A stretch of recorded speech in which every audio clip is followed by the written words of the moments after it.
Hello cricket family, कैसे हैं आप लोग। आई होप अच्छे ही होंगे। बट कल जो हुआ वो मैं बता नहीं सकता। मतलब किसी ने सपने में भी नहीं सोचा था कि ऐसा कुछ हो जाएगा वर्ल्ड T20 2026 में। जी हाँ, Australia, mighty Australia world cup से बाहर हो गए हैं। क्या आपने ये कभी सोचा भी था? नहीं ना। बट ये सच है कि वो वर्ल्ड कप से बाहर हो गए हैं। डे 11 टोटली इमोशन भरा था, जहां जिम्बाब्वे ने अपनी किस्मत और स्किल दोनों के बल पर सुपर 8 में क्वालिफाई कर लिया और ऑस्ट्रेलिया का पत्ता काट दिया। वहीं दूसरी ओर न्यूजीलैंड ने चेन्नई में कनाडा को कच्चा चबा लिया। जो कनाडा ने स्कोर 173 बनाया था वो उन्होंने मात्र 15 ओवर में हासिल कर लिया। उसके बाद शाम को वानखेड़े में लाल समुंदर आ गया था। लाल समुंदर में बोलूंगा तो नेपाल ने कल इतिहास रच दिया। उन्होंने वर्ल्ड T20 में 2006 में अपनी पहली जीत हासिल कर ली, जो किसी ने सोचा भी नहीं था कि वो ऐसा कर पाएंगे। हाँ, उन्होंने जो शुरुआत की थी उसके बाद उन्होंने 3 मैचेस खेले जिनमें उनकी बैटिंग अच्छी नहीं रही, बॉलिंग अच्छी नहीं रही। बट कल जो नेपाल ने किया स्कॉटलैंड के अगेंस्ट, वो काबिल तारीफ था। और अगर आप ऑस्ट्रेलियन फैन हैं तो दिल थाम के बैठिए, और अगर आप क्रिकेट फैन हैं तो इस वीडियो में बने रहिए और देखते रहिए डे 11 का पोस्ट मैच एनालिसिस। तो चलिए शुरू करते हैं डे पहले मैच पे। जो पहला मैच था जिम्बाब्वे वर्सेस आयरलैंड इन पहले के लिए, और ऑस्ट्रेलिया चाहती थी कल कि आयरलैंड जिम्बाब्वे को हरा दे और उन्हें एक मौका मिल जाए वर्ल्ड कप में दोबारा से सुपर 8 में पहुंचने का। वो क्योंकि किस्मत के भरोसे थे, और कल और किस्मत ऑस्ट्रेलिया के साथ नहीं थी। भगवान भी नहीं चाहते थे कि ऑस्ट्रेलिया वर्ल्ड कप में क्वालिफाई करे, और ऐसा ही हुआ। कल का जो मैच था उसमें बारिश हो गई, लास्ट तक कोशिश करते रहे लेकिन मैच शुरू नहीं हुआ, और बिना एक बॉल खेले ही मैच रद्द घोषित कर दिया गया। दोनों टीमों को एक एक पॉइंट दे दिया गया। इसके तहत जिम्बाब्वे के अब 5 पॉइंट हो गए हैं और ऑस्ट्रेलिया भी 2 पॉइंट पर ही है। उनका एक मैच बचा हुआ है ओमान के साथ। अगर वो ओमान को हरा भी देते हैं तब भी उनके 4 ही पॉइंट होंगे, और जिम्बाब्वे ऑलरेडी 5 पॉइंट पे है और उनका एक मैच बचा हुआ है। अब लास्ट वाले जो श्रीलंका के साथ मैच है जिम्बाब्वे का, उसमें चाहे जिम्बाब्वे हार भी जाए तब भी वो सुपर 8 के लिए क्वालिफाई हो जाएगी। तो कल जिम्बाब्वे ने अपने सामने क्वालिफिकेशन का ठप्पा लगवा लिया और ऑस्ट्रेलिया के लिए ऑस्ट्रेलिया का टिकट काट दिया। अगर आप क्रिकेट फैन हैं तो मुझे कमेंट में जरूर बताइएगा कि ऑस्ट्रेलिया का T20 वर्ल्ड कप से बाहर होना कितना बड़ा शॉकिंग था आपके लिए, और क्या आप ये सोच रहे थे कि ऐसा कुछ हो सकता है।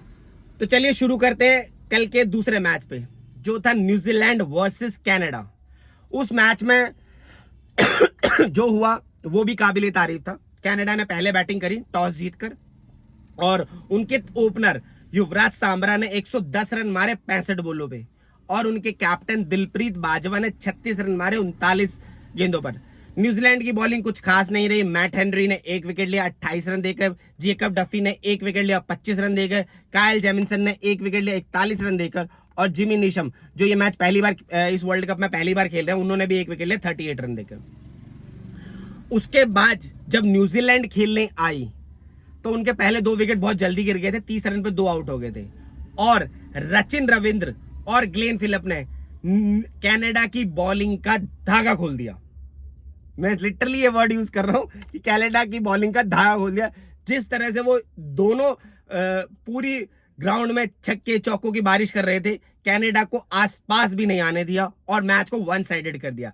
रचिन रविंद्र ने 59 रन मारे 39 बॉलों पे, और इस मैच के man of the match Glenn Phillip ने 76 रन मारे 36 बॉलों पे, और वो इस मैच के मैन ऑफ द मैच भी रहे।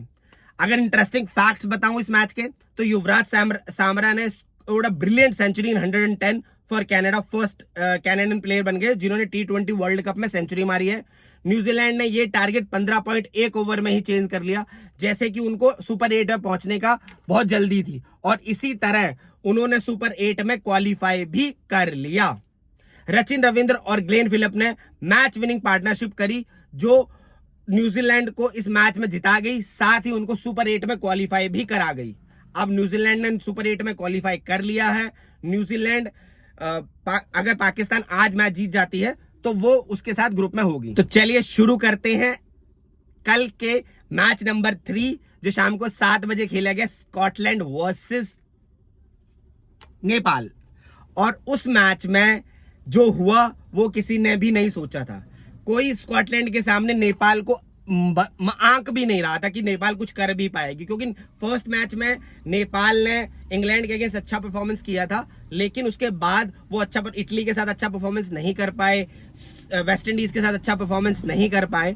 But I don't know, Nepal को शायद यूनाइटेड किंगडम की टीमें ज्यादा पसंद आती हैं, तभी उन्होंने इंग्लैंड के साथ भी वही किया जो कल जो इंग्लैंड के साथ वो करते करते रह गए थे, उन्होंने वो स्कॉटलैंड के साथ पूरा कर लिया और कल पहली वर्ल्ड कप में जीत हासिल करी उन्होंने।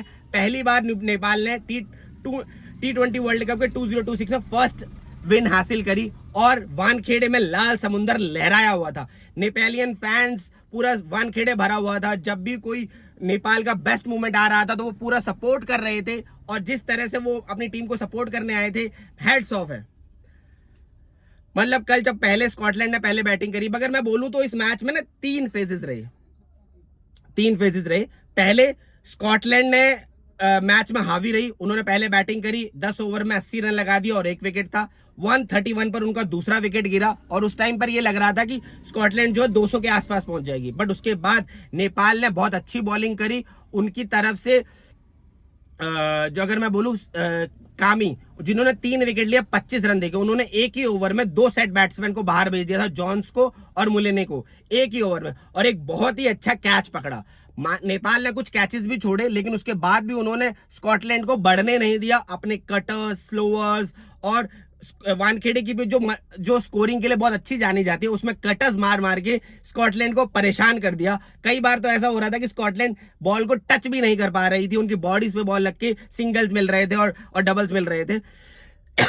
उसके बाद उन्होंने 170 का स्कोर किया, लास्ट बॉल पे छक्का मार के उन्होंने 170 का स्कोर किया। उसके बाद जब नेपाल बैटिंग करने आई, पहले 3 ओवर में नेपाल के 18 रन थे और वो लग रहा था कि वो मैच में कुछ भी नहीं कर पाएंगे। चौथे ओवर में 24 तक पहुंचे, 5वें ओवर में उन्होंने 20 रन किए, जिसके बाद उनको एक मोमेंटम मिल गया और नेपाल मैच में हावी हो गई। फिर 83 for 3 हो गया था नेपाल का स्कोर। उनके ओपनर और उनके कप्तान दोनों ही जल्दी जल्दी विकेट गिर गए। उसके बाद जो उनके मैच विनिंग प्लेयर थे, जो मैं बोलूंगा कि दीपेंद्र सिंह अरी, द टाइगर ऑफ नेपाल, जिन्होंने जो बैटिंग करी, वो लगा कि नेपाल को जिताने के लिए ही आए हैं। उन्होंने 16 ओवर तक, नेपाल कहीं भी मैच में नहीं थी। अगर मैं बोलूं, फर्स्ट टाइम में भी, फर्स्ट हाफ जब स्कॉटलैंड बैटिंग कर रही थी तो 15 ओवर तक नेपाल लग ही नहीं रहा था और स्कॉटलैंड लग रहा था 200 के पार पहुंच जाएगी। 15वें ओवर के बाद नेपाल ने कमबैक किया और स्कॉटलैंड को 170 के आसपास रोका। 15 ओवर तक, स्कॉटलैंड के 15 ओवर, जब नेपाल बैटिंग करी तो उसके 15 ओवर तक तब भी यही लग रहा था कि स्कॉटलैंड आसानी से ये मैच जीत जाएगी, नेपाल चेज नहीं कर पाएगी।